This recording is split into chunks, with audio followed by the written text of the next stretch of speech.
I got it. I got it.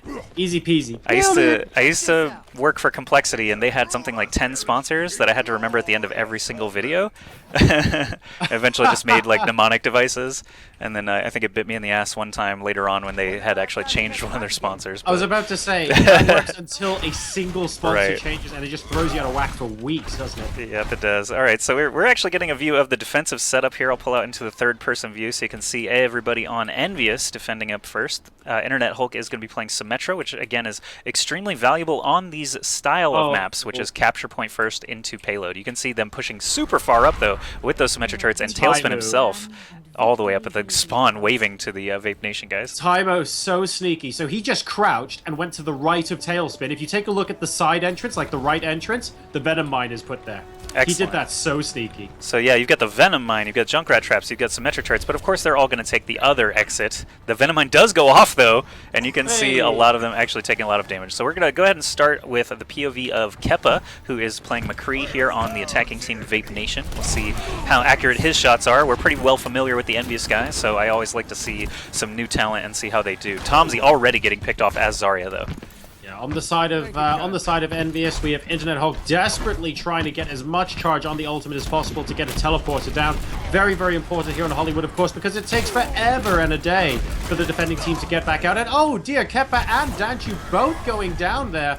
And Menace looking like he gets picked off as well. Taimou deciding to introduce himself in a pretty big way on Widowmaker. And this is a pretty darned good start here for EnVyUs. Yeah, once again, EnVyUs, during beta, most of this squad actually went basically undefeated in matches over a course of 50-plus matches. I gotta just drive that point home. No one beat these guys until their roster fell apart and they switched teams. Basically, Talespin helped EnVyUs enter the world of Overwatch with his North American squad, and then the former squad that called themselves IDDQD in Europe actually ended up filling out the rest of the roster. So that's Cocco, HarryHook, INTERNETHULK, and Chips, all from that squad. Taimou bounced around a little bit, but he's back now on EnVyUs, of course. It's been a while now since these guys have been playing together, and they're also actually in a team house environment in North Carolina in the United States, playing on the Europe server right now. Oh my god, Taimou is... I mean, I don't know what this guy's had for breakfast today, but I'm used to seeing this from Widowmakers that maybe... Oh my... Jesus!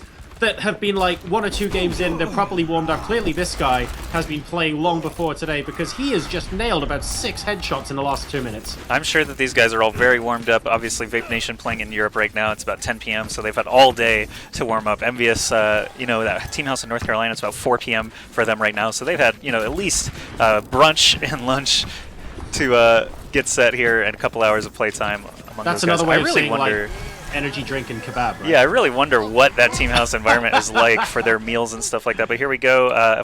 We got the view of DanChu right now as the attacking Reinhardt. He is, you know, really trying. All these guys are actually just sitting here in the bar area, but they need to make a move on it because stopwatch rules apply. If they capture A, that's great. Right now it's looking grim even for that prospect, but they have to be quick about it too.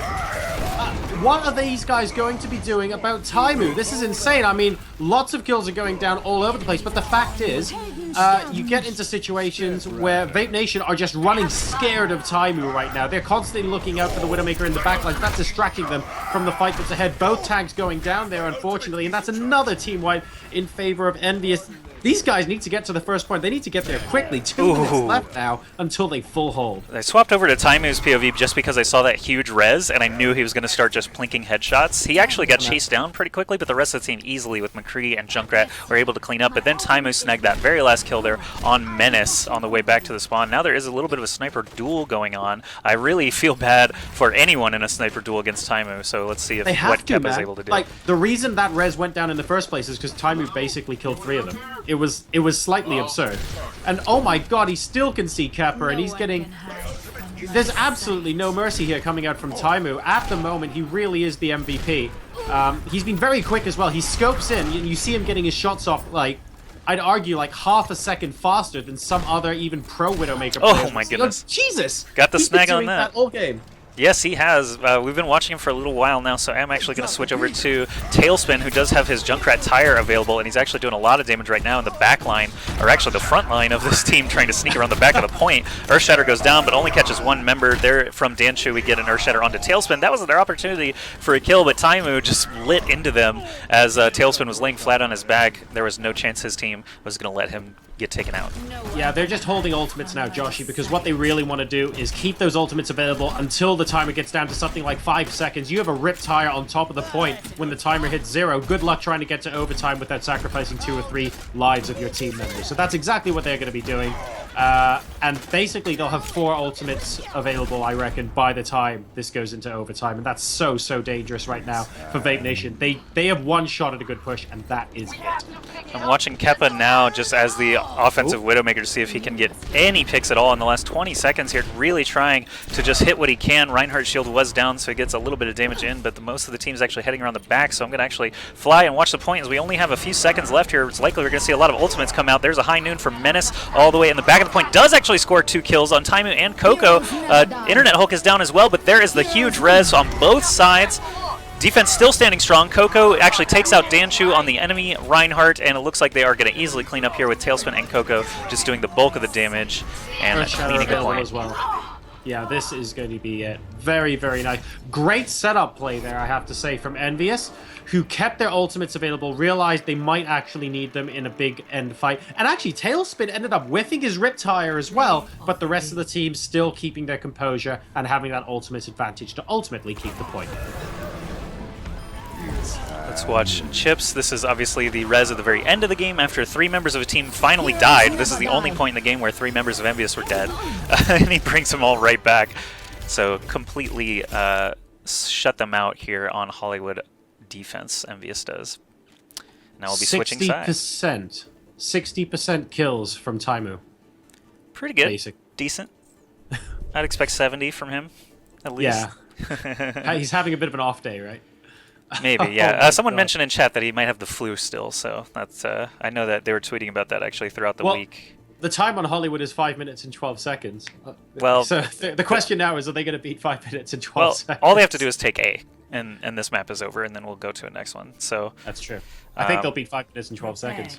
Yeah, probably. We'll see. Like, so put it out there. I'm not saying this from a naysaying point of view. I genuinely think EnVyUs are the heavy favorites here because VapeNation are newcomers onto the scene, and EnVyUs just toppled what a lot of people think is the strongest EU team right now. I'd argue there's a chance it's actually Rogue, but the point is Reunited is right up there. So if EnVyUs could beat them 4-0, you have to ask yourselves, what chance does another team have? So if I'm VapeNation at this point, I want to make a name for myself. I definitely want to take a map off these guys. What I don't want to do is get the momentum going and get steamrolling. So I'm really keen for them to try their best to hold here. But this really is such an uphill struggle. And there's the triple Lucio boost for the Symmetra on Hayes. All right, so we'll go ahead and watch Hayes and see where he chooses to place those turrets. He puts one, obviously, back toward the point a little bit. That gets the cooldown started. You can only hold 3 of those turret charges at a time. So you basically, if you already know where you're going to set up, put that first one wherever is closest to your spawn so that you can just have the cooldown start immediately. And all 6 of these will be placed with plenty of time before the offense comes out. But just a tip, if you guys haven't actually watched a lot of competitive Overwatch, there's little things like that these teams do to maximize each character's potential, and being able to place all 6 turrets as Symmetra before the offense comes out is just one small thing that you can do. They are going with a Bastion this time around, but there is... oh, there's DanChu. I was going to say there's no barrier provided, but here is Reinhardt with Mercy. I've actually called these guys the 3 Musketeers a couple of times. Mercy, Reinhardt, Bastion combo. I'm sure there's better names for it that someone can come up with, though, so let me know in the chat if you've got a good name for that setup. But we are going to watch Taimou, of course, just getting started here as the offensive sniper. I'm kind of looking forward to seeing INTERNETHULK, to be perfectly honest. I want to see some cool Zarya play. Oh my god. Well, these guys aren't waiting at all. Instant rushing, and Hayes goes down before you know it. But Bastion gets a triple kill. Guess what, guys? EnVyUs was not expecting that. And all of a sudden, they're the ones getting wiped. And that's going to be a little bit of a rude wake-up call. But as with many things at Bastion, that's definitely the kind of thing you can get away with doing once. But, you know, fool me twice, they know exactly where he is now. They know exactly where he is, and they still did not even opt to switch any characters. They know exactly what they're facing now. Bastion is in the lights section. I just call that area lights because there are a lot of show lights in there. Bastion is immediately taken out, and the Reinhardt that was protecting him. There's the Heroes Never Die coming out from Iskold, but it looks like the point is being captured now as the bulk of the defense is down and out. Bastion, McCree, and Reinhardt, all that's left. They need to get to the point here, but an offensive res actually brings INTERNETHULK right back in their face as well. And that's going to be it for map number 1. Very quick and dirty battle there, and that's it. So, I gotta say, that was something else. Like that, especially on the defense, you can't really say so much for the offense simply because we get to a point where, you know, good teams can wipe other teams once and take the point very quickly.